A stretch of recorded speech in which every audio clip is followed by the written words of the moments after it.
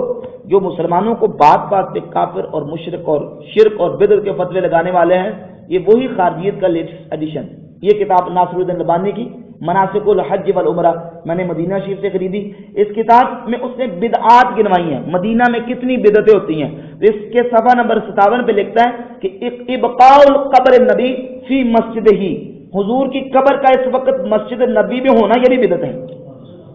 معاذ اللہ اللہ یاد اللہ. تو اس طرح کے جری اور بے باک لوگ ہیں کہ جو اس وقت کام داعش اور موجودہ جو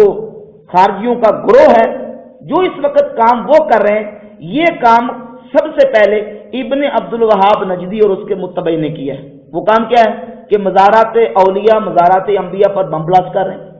ان کو اڑا رہے ہیں اور کہتے ہیں یہ شرک کے کلے ہیں، یہ شرک کے مرکز ہیں جہاں سے شرک پیدا ہو رہے ہیں. اور سب سے یہ کام بحمد تعالیٰ اہل سنت بنانے والے ہیں، ہم تعمیر والے ہیں، ہم تخریب والے نہیں. اور رسول پاک علیہ الصلوۃ والسلام کا روضہ اطہر حضور کے قبر پر انوار پہ گنبد خضرا، یہ بھی اہل سنت کی حقانیت کی بہت بڑی دلیل ہے کہ اہل سنت کو انگریز کے دور میں پیدا نہیں ہوئے، بلکہ اہل سنت بجماعت بحمد تعالیٰ سینکڑوں سالوں سے صحابہ سے لے کر آج تک جو امت مسلمہ کی جو عظیم جماعت اور سواد اعظم ہے اس کا نام اہل سنت و جماعت ہی ہے. اور یہ مزارات اولیاء کو ماننے والے، مزارات انبیاء کو ماننے والے، حقیقت میں ان کا تعلق قدیم بزرگوں اور قدیم علماء اور اسلاف کے ساتھ ہے، کیونکہ حضور علیہ السلام کا روضہ اقدس اور وہاں جنت البقیع اور جنت المالا میں جتنے مزارات بنے تھے یہ کل کی بات نہیں ہے، یہ سینکڑوں سال سے بنے ہوئے تھے. یہ اس کی چند جھلکیاں میں آپ کے سامنے پیش کرتا ہوں. یہ پرانے جو جنت الماوا جنت البقیع شریف میں صحابہ کرام اور اہل بیت کے مزارات تھے، اور ابن عبدالوہاب نجدی کے متبعین نے وہاں اپنی حکومت کرنے کے بعد ان تمام کو بلڈوز کر دیا اور مسمار کر دیا. اس کی تصاویر بھی میرے پاس موجود ہے اور اس کی تاریخی حقیقت بھی ہمارے پاس موجود ہے. یہ عبدالعزیز بن سعود کے سیکرٹری ہیں محمد المانی، انہوں نے ان کی کتاب سیرت پر حالات زندگی پر کتاب لکھی ہے. اس کے صفحہ نمبر 345 پر لکھتے ہیں کہ 1799 میں عبدالعزیز کی افواج اس کے بیٹے سعود کی کمان میں کربلا تک پہنچ گئی جو عراق کے وسط میں واقع ہے. عراق جزیرت العرب کی جانب سے بڑھنے والی فوجوں کی بری طرح زد میں آتا تھا. چنانچہ سعودی عساکر نے قبروں کے سب گنبد مسمار کر دیے، کیونکہ نجدیوں کا خیال تھا کہ یہ گنبد لوگوں کو خدا کی عبادت کرنے سے باز رکھتے ہیں. حضرت حسین کی قبر بھی اور گنبد بھی نشانہ بنے جو شیعہ فرقے کے نزدیک بہت مقدس گنے جاتے تھے. تو یہ قبروں کو، مزارات کو بلڈوز کرنے کا جو آج داعش کام کر رہی ہے، یہ آج ان کا طریقہ نہیں ہے، یہ انہوں نے اپنے اکابرین سے لیا ہوا ہے. اور یہی لوگ ہیں جو اس وقت داعش کو خارجی قرار دے رہے ہیں. یعنی وہ داعش، القاعدہ وغیرہ کو جو لوگ جو یہ مفتی اب فتوے جاری کر رہے ہیں کہ یہ خارجی ہیں، اور خارجیوں کا یہ جو نا لیٹسٹ ایڈیشن ہے یہ داعش والے، اور جو کام داعش والے کرتے ہیں یہی کام ان کے اکابرین پہلے کر چکے ہیں. یہ کتاب دیکھیں ابھی تاریخ. ہم مسلمانوں کو مشرک اور کافر کہنے کا کتنا ان کا ذوق اور کتنے جریب باک ہے. اس کتاب ڈاکٹر خلیل احراز صاحب اس کے آخر میں لکھتے ہیں کہ 12ویں صدی ہجری کے آغاز میں جب سرزمین حرم شرک کی آلودگیوں سے داغدار ہو گئی. کون سی زمین؟ ہندوستان نہیں، سرزمین حرم. اور کس سے داغدار ہوئی؟ شرک کی آلودگیوں سے. حالانکہ حضور علیہ الصلوۃ والسلام قسمیں بیان کر کے صحیح بخاری میں حدیث سے بیان کرتے ہیں، واللہ ما خافوا ان تشرکوا بعدی، مجھے اللہ کی قسم ہے کہ مجھے تم پر شرک کا خوف نہیں. تم دنیا کے جال میں پھنس جاؤ گے لیکن تم شرک نہیں کرو گے. صحیح بخاری پہلی جلد 508 مطبوعہ قدیمی کتب خانہ. کہتے ہیں 12ویں صدی ہجری کے آغاز میں جب سرزمین حرم شرک کی آلودگیوں سے داغدار ہو گئی، کتاب و سنت کی جگہ خرافات اور رسوم جاہلیہ نے لے لی. ایک اللہ کی جگہ سینکڑوں معبود بنا لیے گئے. یعنی ایک اللہ کو چھوڑ کے عبادت سینکڑوں معبودوں کی کرنی شروع کر دی. بیرونی استعمال کی دست درازیاں کعبۃ اللہ اور حرم نبی صلی اللہ علیہ وسلم تک دراز ہو گئی تھی. جب توحید خالص اور پیغام محمد کے پاسبان غربت و ناتوانی کی زندگی بسر کرنے پر مجبور ہو چکے تھے، اسی دور ظلم و استبدار میں سرزمین نجد سے ایک چشمہ پھوٹا. عینیہ کے ممتاز علمی گرانے کے شیخ عبدالوہاب کے 9 ملوک بیٹے کا نام محمد رکھ دیا گیا. یہی محمد بن عبدالوہاب قولوا لا الہ الا اللہ لا الہ الا اللہ تفلحوا کی صدائے حیات بخش کے منادی بنے. اس امام وقت کی نصرت و تائید کا تاج قدرت الہی نے مؤسس خاندان سعودیہ امیر محمد بن سعود کے سر پر رکھ دیا. دنیا کو توحید کا بھولا ہوا سبق یاد دلانے کا یہ عہد و پیمان اس عظیم انقلاب کی بنیاد بنا جس نے کتاب و سنت کے چراغ روشن کیے، مسلمانوں کے عقائد و اخلاق کی اصلاح کی، اور جزیرت العرب کے علاوہ پوری دنیا، اسلامی دنیا میں دعوت اللہ کی داغ بیل ڈالی. اسی مقدس کارواں کا نام وہابی تحریک ہے، جن کے آنے سے پہلے پوری امت کیا تھی؟ شرک میں گرفتار تھی، اور حرم شریف میں شرک ہو رہا تھا. ایک خدا کو چھوڑ کر سینکڑوں معبود بنا لیے گئے تھے. تو اب آپ نے احادیث صحیحہ کی روشنی میں خارجیوں کی علامات بھی ملاحظہ کر لی اور خارجیوں کی نشانیاں بھی ملاحظہ کی. نمازیں پڑھیں گے، روزے رکھیں، اور نمازیں بھی اتنی کہ صحابہ سے بڑھ کر. روزے بھی صحابہ سے بڑھ کر، یقرؤون القرآن، قرآن اتنا پڑھیں گے ان کے حلق سے نیچے نہیں جائے گا، اور یتلون کتاب اللہ رتبا، وہ اللہ کی کتاب کو مزے سے پڑھیں گے، یحسنون القیل، وہ گفتار کے اچھے ہوں گے، اتنے اچھے کہ السنتہم احلی من السکر، ان کی زبانیں شکر سے زیادہ میٹھی ہوں گی، شکر سے زیادہ میٹھی ہوں گی۔ لیکن اللہ کے رسول علیہ السلام نے فرمایا یمرقون من الدین مروق السهم من الرمیہ، وہ دین سے اس طرح نکل جائیں گے جس طرح تیر شکار کو لگ کے پار نکل جاتا ہے۔ بد مذہب کی صحبت سے، گمراہ لوگوں کی صحبت سے بچنا چاہیے، اور بحمدہ تعالی احادیث صحیحہ اور اقوال ائمہ کی روشنی میں بالکل یہ بات واضح ہوتی ہے کہ جو امت کو مشرک اور کافر کہنے والے، ایک اور حدیث سلسلہ میں سنوں گا کہ جو امت کو مشرک کہنے والے ہیں خود وہ شرک میں گرفتار ہیں، امت کبھی حضور کی اس طرح مشرک نہیں ہو سکتی۔ صحیح ابن حبان میں اس حدیث کی سند صحیح یا کم از کم حسن درجے کی یا متعدد کتب احادیث میں یہ حدیث موجود ہے، آپ ملاحظہ کریں گے اور اہل سنت کے عقیدے کی حقانیت بالکل واضح ہوگی۔ یہ کتاب صحیح ابن حبان، امام ابن حبان رحمہ اللہ کی کتاب صحیح ابن حبان ہے، اس کا صفحہ نمبر میرے پاس 135 اور حدیث کا نمبر ہے 81۔ سیدنا حذیفہ رضی اللہ تعالیٰ فرماتے ہیں قال رسول اللہ صلی اللہ علیہ وسلم، کہ اللہ کے نبی علیہ الصلوۃ والسلام نے ارشاد فرمایا مجھے تم پر ایسے شخص کا خوف ہے قرأ القرآن، جو قرآن پڑھے گا، حتی اذا رؤیت بہجتہ علیہ، حتیٰ کہ جب قرآن کی رونق اس پر ظاہر ہوگی، قرآن کی رونق اس پر ظاہر ہوگی، وکان رضا للاسلام، اور اسلام اس کی چادر بن جائے گا، یعنی اسلام اس کا اوڑھنا بچھونا بن جائے گا، غیرہ الی ما شاء اللہ، پھر وہ جب تک اللہ چاہے گا وہ اوڑے رکھے گا، فانسلک منہ ونبذہ وراء ظہرہ، پھر وہ اسلام کی چادر کو اتارے گا اور اتار کے اپنے پشت کے پیچھے پھینک دے گا، وسعى علی جارہ بالسیف، اور اب وہ تلوار اٹھائے گا، کیا کرے گا؟ تلوار اٹھائے گا، اور تلوار لے کے کیا کرے گا؟ سعى علی جارہ بالسیف، تلوار لے کے اپنے ہمسائے پر کود پڑے گا اور اس پر تلوار چلانے کی کوشش کرے گا، ورماہ بالشرک، اور اس کو مشرک کہے گا، اپنے ہمسائے کو کیا کہے گا؟ مشرک ہے، رماہ بالشرک، اب اس پر شرک کا فتویٰ لگائے گا۔ قال قلت، حضرت حذیفہ بن یمان رضی اللہ عنہ صاحب و سر رسول اللہ صلی اللہ علیہ وسلم، صحابی کہتے ہیں میں نے حضور کی بارگاہ اقدس میں عرض کی یا نبی اللہ ایہما اولا بالشرک، حضور یہ بھی فرما دیں کہ وہ جو شرک کا فتویٰ لگانے والا ہے امت پر اور اپنے ہمسایوں پر، ایہما اولا بالشرک المربی اب الرامی، ان دونوں میں سے شرک کا حقدار کون ہے، اور شرک کا فتویٰ کس پر آتا ہے؟ لگانے والے پر، جس پر لگایا گیا ہے اس پر، امیر رامی یا لگانے والے پر؟ تو اللہ کے نبی علیہ السلام نے فرمایا بل الرامی، جس پر لگایا گیا ہے وہ مشرک نہیں ہوگا بلکہ یہ لگانے والا خود مشرک ہوگا، لگانے والا خود۔ تو اب خود اندازہ کر لیں جو مسلمانوں کو مشرک اور شرک میں گرفتار سمجھتے ہیں اور بات بات پہ مسلمانوں کو مشرک کہہ کے مزارات انبیاء، مزارات اولیاء کو معبد قرار دے کر اور بت قرار دے کر مسلمانوں کو مشرک کہنے والے ہیں، یہ شرک کا فتویٰ خود ان پر لوٹتا ہے، کیونکہ صحیح بخاری مسلم کی متفق علیہ حدیث ہے کہ اللہ کے نبی علیہ الصلوۃ والسلام نے ارشاد فرمایا جو مسلمان کو کافر کہے گا یا مشرک کہے گا، اگر وہ کافر اور مشرک نہیں ہے تو یہ شرک اور کفر کا فتویٰ لگانے والا خود کافر ہوگا۔ تو سرکار دو عالم علیہ السلام کی حدیث طیبات اور محدثین اور علماء کے اقوال کی روشنی میں حمد تعالیٰ میں نے یہ باتیں بیان کی۔ اللہ رب العزت جل شانہ ہمیں صحیح معنوں میں سمجھنے کی اور کتاب و سنت کے مطابق اعتقاد رکھنے کی توفیق عطا فرمائے۔ وما علینا الا البلاغ۔